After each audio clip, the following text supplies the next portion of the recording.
We just completed celebrating a holiday where we honor the American worker. This is a tradition that we have been doing for well over 100 years. But this Labor Day was unique because now we're celebrating people actually having to go back to work because the federal enhanced unemployment is over.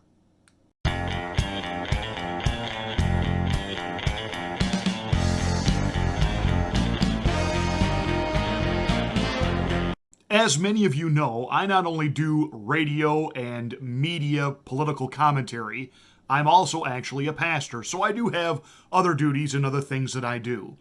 And I spent part of Labor Day doing a special program to senior adults, and what a great time we had. And I spent part of Labor Day out making a special order for something that we are doing at our church on Tuesday night. I've got over 100 workers and young people that I need to feed, and so I was out lining up the catering for that. And I went to a particular business, and literally, I thought the manager was going to break down and cry. And I'm not kidding, I'm not exaggerating. I could tell when I got there, probably about 4 o'clock on Monday afternoon. She was stressed, she was frazzled. Her business is still drive-through only. She has closed her dining room, not because she wants it closed. She doesn't have a choice. There were 4 of them in there making food, and when I came in with this order that I was going to need over 100 tacos, she said, "It's not that I don't want the business." She said, "I don't know if I can accommodate this." She said, "You see what we have here? This is what we'll have tomorrow and the next day and the day after that. And there's a shift change." And she said, "I don't know if on top of taking care of our regular customers that are coming through, if we can handle an order like you're giving us." She said, "I don't have anybody that wants to work." But now small businesses are actually celebrating the fact that this Labor Day marked the end of the enhanced federal unemployment benefits. This means that approximately 11.2 million Americans are going to lose access to these federal funds this week, which will go a long way in helping to fill the 10.1 million jobs that are available nationwide. This past Friday, the Labor Department released its August jobs report, and it showed only 235,000 jobs were added during the month, and that was a huge miss from what economists thought was going to be at least 750,000 jobs created. There are still 5.3 million less people working than before the pandemic hit. And on Thursday, when the Labor Department announced its weekly jobless claims, they suggest that overly generous unemployment benefits are the blame for a labor market shortage. You think? They show that about 60% more Americans filed for continued unemployment claims in late August than they did in early 2020. Well, Shazam, Batman, they can make more staying home. Don't believe me? Enhanced federal unemployment insurance pays recipients $300 a week on top of the state weekly unemployment of $400 a week. That means Americans could make $3,000 a month tax-free in unemployment benefits. That doesn't even include all the other programs from child credits, food stamps. No wonder the labor market hasn't bounced back. According to a committee to Unleash Prosperity, the average unemployment benefit for a household where both the husband and the wife were unemployed and collecting all these added benefits was $72,000. $72,000. Why on earth would they want to go back to work when you can make that kind of money sitting on the couch? 25 Republican states realized that, hey, you know what? Houston, we have a problem. And they ended state extended unemployment benefits in the spring and very early summer, and they are watching their states bounce back. In fact, in every state where they have ended extended, lengthy unemployment benefits, it forced people to do, anybody in class want to take a shot at this answer? Go back to work. And this is affecting all kinds of jobs.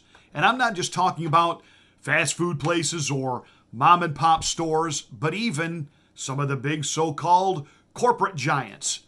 In fact, I know someone right now who is frustrated beyond frustrated because something that they ordered and was being delivered via FedEx is sitting in a terminal about 30, 40 minutes from their house, and it's been there for several days. They just simply don't have enough delivery people to get it to them. This is frustrating on so many levels. There are reports of merchandise that's sitting in warehouses because there's not enough truck drivers to deliver them. Where's Yin Yang, the Yang Gang, to tell us all about there are going to be robotic driver trucks? We could really use them now, right?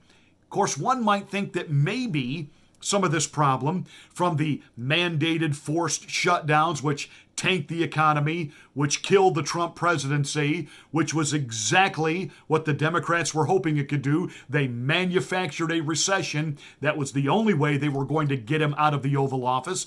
And therefore, there's some other benefits to prolonging this agony, like reworking the whole way the economy works. After all, now that they've stepped in and gotten in the way of landlords being able to do things like evict people, they can seize private property. At some point, they'll come along with a landlord bailout, but that bailout will come with strings attached. The government will now own your private property to keep you afloat. It is unconscionable what we're seeing happen. Not to mention, have you thought about the number of corporations that decided, hey, you know what? Having people work from home, that works for us. We don't have to maintain office buildings. We don't have the overhead of the utilities, the maintenance, the upkeep, the things that state and feds require us to have to make sure that they're handicap accessible and that doorways are this wide and hallways are this long, etc., etc., etc. People can just work from home. And a lot of people now are. And that's changing dynamics. Think about all of the coffee shops and delis and places that were in the business district, the downtown areas that serviced all those employees and all of those office buildings who are now working remotely.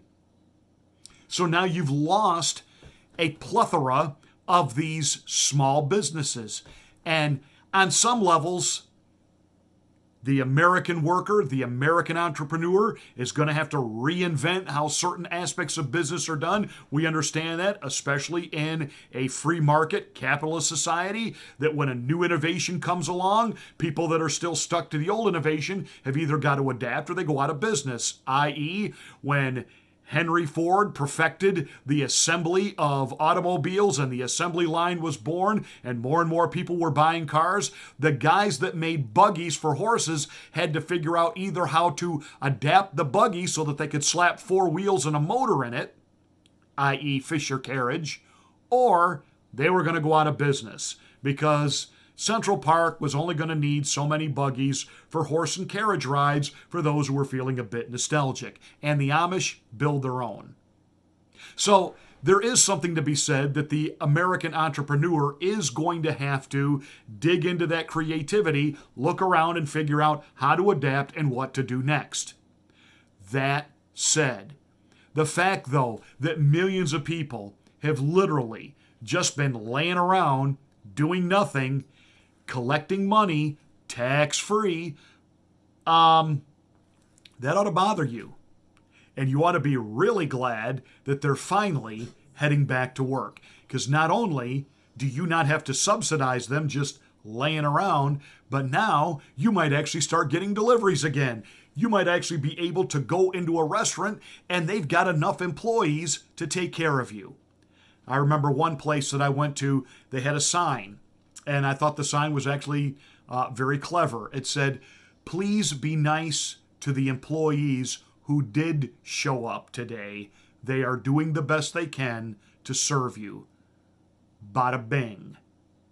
Hey, that's it for this rant. Thank you so much for watching. Make sure you're a subscriber to the channel. Smack the bell, click the word all to get notification of my next rant. And of course, don't forget to check out the stuff I can't talk about here. The link is there.